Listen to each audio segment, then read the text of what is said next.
Hi everyone! Welcome back to our Seller Assistant Academy. In this module, you will learn two approaches to looking for a product supplier. Let's begin!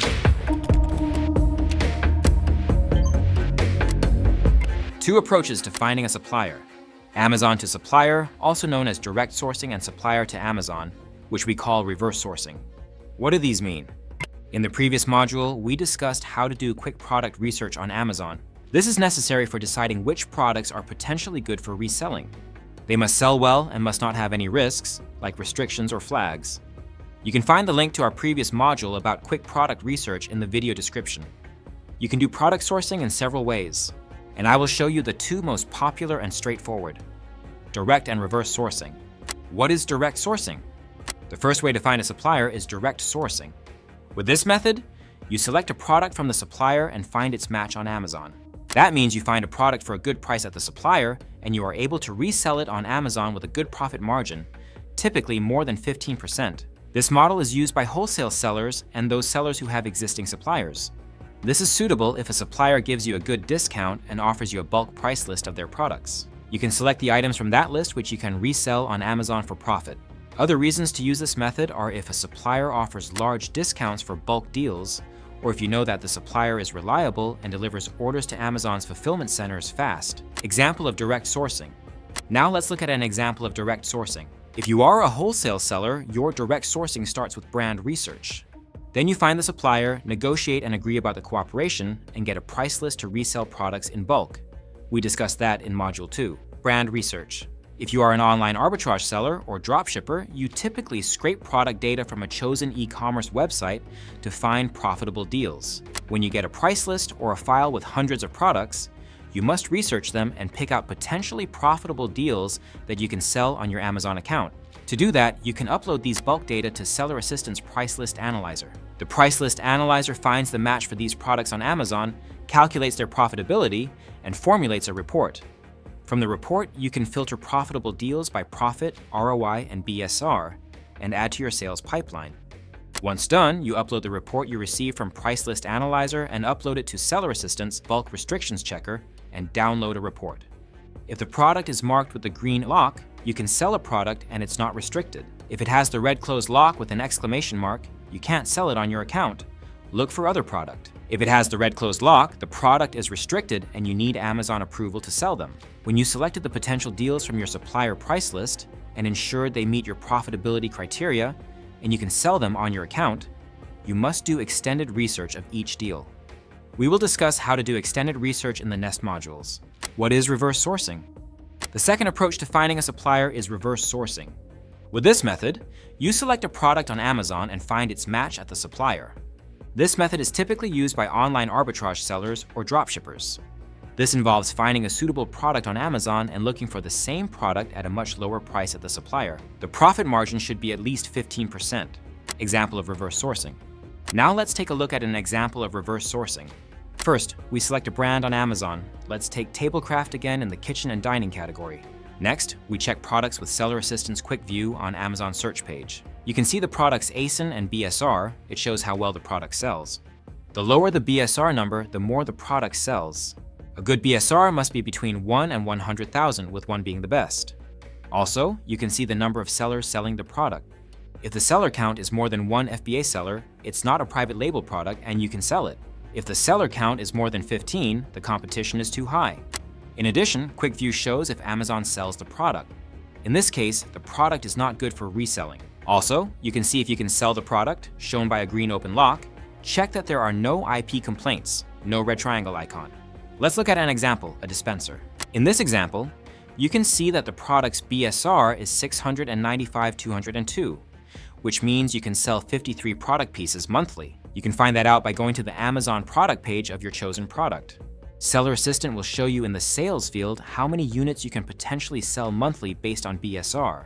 You need an approval to sell this product because Seller Assistant shows red closed open lock, and the seller count is 5, which is more than 1 and less than 15. Also, it's not sold by Amazon. Now, after making sure the product is good for selling on Amazon, we want to find a supplier. To do that, you can use Seller Assistant's lookup links available on the Amazon product page with Seller Assistant extension. To search products on Google, Google Shopping, eBay, Walmart, Target, WebStorrent, KTOM, the Home Depot, and Alibaba, click the lens icon and choose the target search engine or website from the drop-down. You will get to search results. Find several suppliers and select one of them. I will select webstorrentstore.com. Go to a product, open it, and make sure that it is an exact match of the one we selected on Amazon. This includes brand name, model, size, color, materials, and pictures. Everything must be identical. To do that quickly and reliably, click Seller Assistant icon. This will activate the side panel view feature that lets you compare products side by side and calculate profitability on the supplier website. After that, we make sure there are no other flags such as hazmat, oversized, fragile, meltable, generic brand, or adult product flags. Side panel view will show you if there are any flags. Finally, we calculate profit and ROI with Seller Assistant's FBA calculator. We enter the cost of goods and get the profit, ROI, and margin figures. They should meet our target. If everything's fine, we found a potential supplier. After that, we will need to do in-depth extended research, which we will discuss in the next module. Life hacks for finding a supplier. Now I will share several important hacks you must know to successfully find a supplier. Use VPN. Prioritize US suppliers. Make sure that the products on Amazon and at the supplier are exactly the same. First time buy 1/2 of the estimated product sales. VPN. Certain US suppliers may block internet traffic from other countries. You can see their content only if your IP address is in the US. To see supplier content with limited access, you can use a VPN. It will let you select an IP address in the US and open an American supplier website. You can use VPN by Seller Assistant. It is a Chrome extension created specifically for Amazon sellers. With key features such as IP location switching, website unblocking, a proxy bypass for smooth access to Amazon Seller Central, and easy team access management for employees or virtual assistants, VPN by Seller Assistant ensures a secure and smooth online experience for Amazon sellers. You can find more information about using a VPN for product sourcing in the link on the video description. Using US suppliers. A supplier must have a US address and US zip code. This is because US-based supplier products are delivered fast, sell only authentic products, and issue necessary invoices.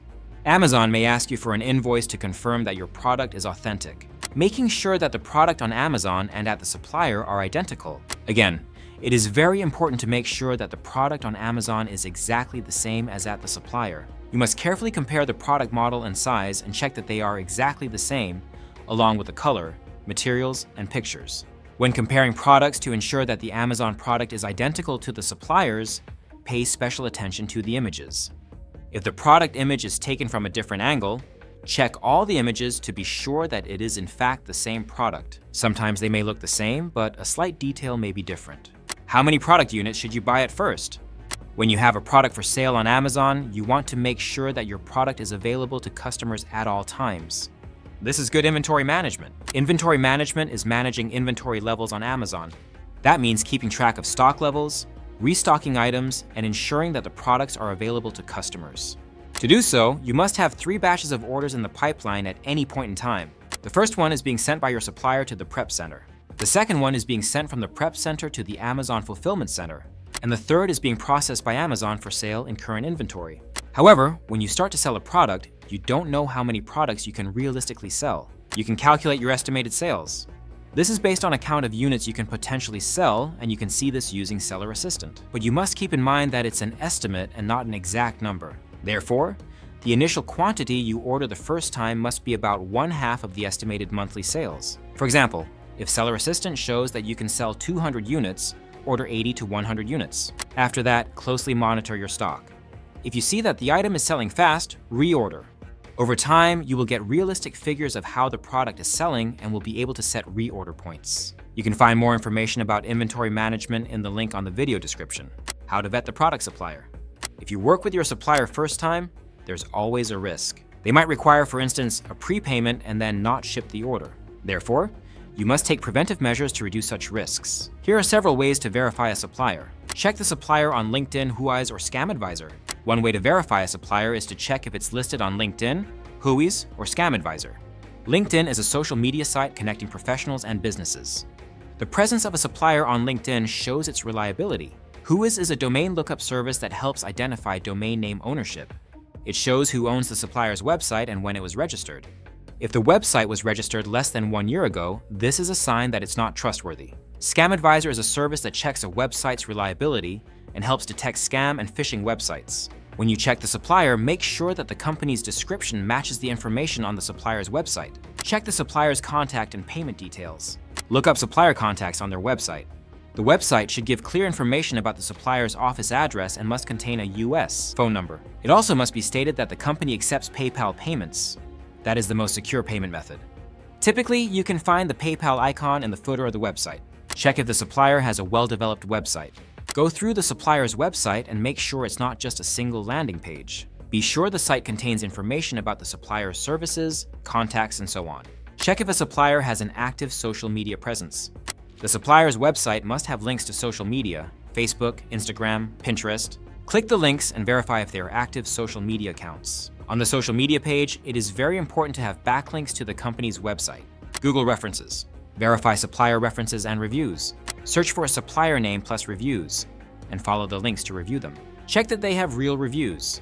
Learn from reviews what to expect from the supplier. That's it for now. In the next module, I will show you strategies for finding products.